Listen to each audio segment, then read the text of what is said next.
Muchísimas gracias. Un gusto. Para no gastar mis 10 minutos, me apresuro a comenzar.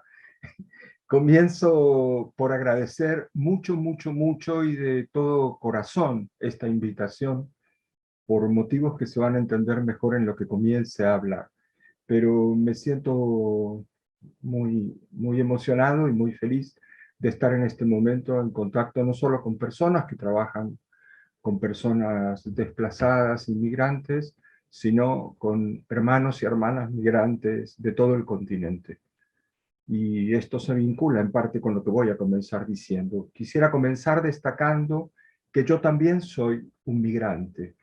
Desde hace 10 años vivo en Argentina, el mismo país en el que nací, pero viví 35 años en Venezuela, la mitad de mi vida. Actualmente suelo sentir que regresé a Argentina, pero hasta hace poco no sentía que había regresado, sino que había venido. Me sentía un inmigrante, incluso aunque contara con las ventajas de tener ciudadanía, documento de identidad, familia y algunos amigos. Pero estas ventajas me impedían que a la vez me sintiera y que en ocasiones aún me sienta un inmigrante. Aún hoy echo de menos mi vida y mi gente querida en Venezuela, y me emociona escuchar a hermanos y hermanas venezolanos en estos videos que ustedes pasaron. Me siento parte de ambas sociedades.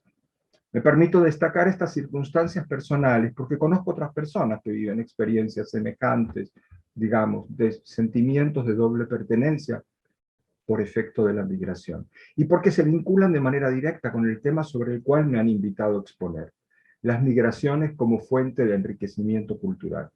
Pero antes de entrar en los aspectos culturalmente positivos de las migraciones, me parece necesario dejar claro que de ninguna manera ignoro, ni ignoramos quienes aquí estamos, las muy dolorosas experiencias que viven buena parte de los millones de personas que se ven forzadas a migrar.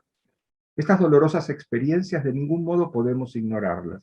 No solo debemos tenerlas presentes, además debemos exigir a los estados y a los organismos internacionales que respondan eficazmente a ellas.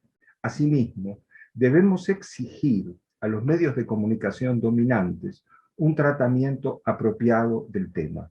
Especialmente debemos demandar que dejen de criminalizar a los y las migrantes. Pero con estas exigencias no basta. Es necesario que todas y todos nos preguntemos qué podemos hacer en concreto para mejorar las posibilidades y la calidad de la participación de las y los inmigrantes en nuestras respectivas sociedades. Es necesario que nos preguntemos qué podemos hacer en concreto desde los espacios sociales en que hacemos nuestras vidas, vecindarios, organizaciones sociales, lugares de trabajo, escuelas, universidades, etc.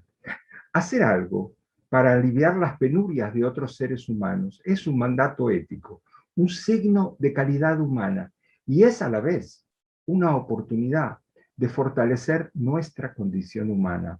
Este posible efecto fortalecedor de nuestra condición humana se hace posible cuando experimentamos y comprendemos de manera profunda que somos diferentes e iguales a la vez. Esta es precisamente una de las formas en que las migraciones se convierten en fuente de enriquecimiento cultural. Pero las migraciones también son fuente de otras posibilidades de enriquecimiento cultural. Veamos, comencemos por las más obvias que podríamos considerar. Entre otras expresiones culturales, las y los migrantes traen consigo, ya lo sabemos, sus músicas, sus danzas y gastronomías. Sí, pero no solo traen eso. Consideremos, por ejemplo, qué consecuencias tiene que las y los migrantes traigan consigo sus gastronomías. La gastronomía de cualquier pueblo no consiste solamente en un cierto conjunto de comidas que se sirven en restaurantes típicos. En prácticamente todos nuestros países podemos observar la incidencia de gastronomías de otros pueblos en nuestras formas de alimentación. Algunas han incidido en las gastronomías locales hace ya mucho tiempo, como por ejemplo cierta gastronomía china en Perú. Otras lo hacen en la actualidad, como la boliviana, la peruana, la colombiana y la venezolana, que viajan con los respectivos grupos migratorios, con sus diversidades étnicas y regionales propias. Cada una de estas gastronomías trae consigo ciertas pautas de alimentación. Y en algunos casos, estas inciden en el establecimiento de nuevos rubros de producción agrícola, con sus tecnologías y saberes organizativos, y de manejo de agua y de la tierra. Esto, por ejemplo, resulta evidente desde hace tiempo en Argentina, especialmente gracias a la migración aymara y quechua, procedente de Bolivia. Esta corriente migratoria no solo nos ha traído otra gastronomía, también nos ha ayudado a revalorizar cultivos tradicionales del noroeste argentino, como la quinoa, una especie de gran valor nutritivo cuyo consumo había sido desplazado por los otros alimentos. Su contribución no ha sido solo esa, sino que además sus conocimientos y saberes han hecho posible reactivar su cultivo. También son migrantes de esta misma corriente, quienes con sus técnicas producen buena parte de las hortalizas que hoy se consumen en Buenos Aires y otras grandes ciudades de Argentina. El de la gastronomía y la producción de alimentos es solamente un ejemplo. Hay otros. Los ejemplos varían de corriente migratoria en corriente migratoria y de país receptor en país receptor. Hay estudios que documentan el aprovechamiento de saberes y conocimientos en campos como prevención y atención en salud, organización de la producción, construcción y educación, entre otros. Basta con preguntarle a Google en Internet y vamos a encontrar información precisamente sobre todo este tipo de contribuciones. Las y los migrantes, quiero destacarlo, de ningún modo vienen con sus manos vacías. Traen técnicas y tecnologías, no solo materiales e instrumentales, también traen otras formas de organizar el trabajo y de establecer redes con fines productivos. Además, traen también otros modelos de organización familiar, comunitaria y social, así como otras maneras de ver el mundo, otros valores, otras formas de espiritualidad, que si tenemos la inteligencia del caso, pueden enriquecer los nuestros, los de cada sociedad receptora. Para poder apreciar apropiadamente las contribuciones culturales de las y los migrantes, es necesario superar los estereotipos establecidos también respecto de su supuesta homogeneidad. Los colombianos, los venezolanos, los ecuatorianos. Debemos tener en cuenta, en primer lugar, que no todas las y los migrantes provienen de otros países. También hay quienes provienen del mismo país. Si bien estas personas no siempre enfrentan problemas de documentación, frecuentemente sí enfrentan todos los demás que afectan a quienes migran desde otros países, comenzando por los del racismo y la discriminación. En América Latina esta es la situación de muchas personas, familias, comunidades campesinas, afrodescendientes y de pueblos indígenas. Pero volviendo ahora al caso de quienes migran de otros países, estas personas tampoco constituyen grupos homogéneos. También son diversos a su interior. Tenemos que tener esto presente.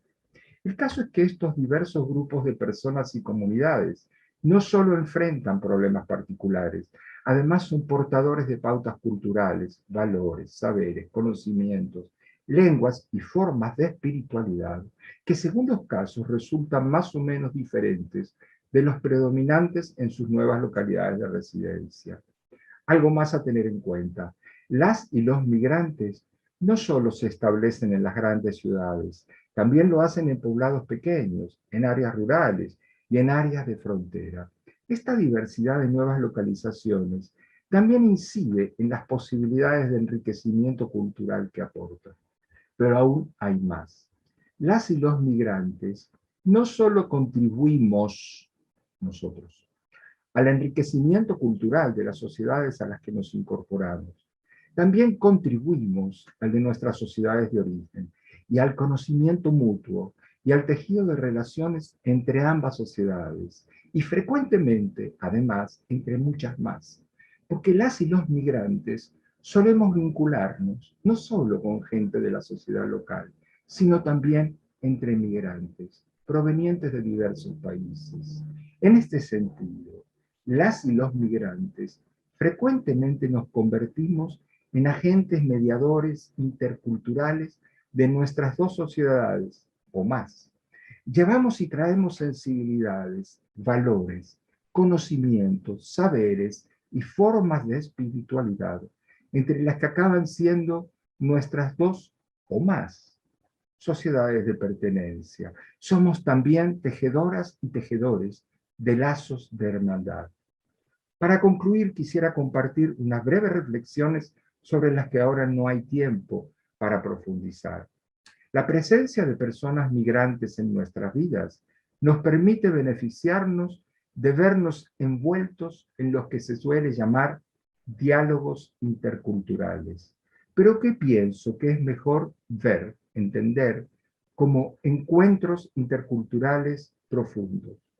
Estos encuentros interculturales profundos no solo nos dan oportunidades de aprender de esas otras personas, sino también de aprender acerca de nosotras o nosotros mismos. Nos permiten sentir y reflexionar sobre nuestra humanidad en común y a la vez sobre la diversidad de nuestra especie. De este modo, además, nos brindan oportunidades de desnaturalizar nuestra manera del mundo, de ver el mundo, de vivir nuestras vidas y de Daniel, relacionarnos con otra gente. Estoy terminando con estas palabras. Nos permiten desnaturalizar nuestra manera de ver el mundo, de vivir nuestras vidas, de relacionarnos con otra gente y de entender que nadie se salva solo. Muchas gracias.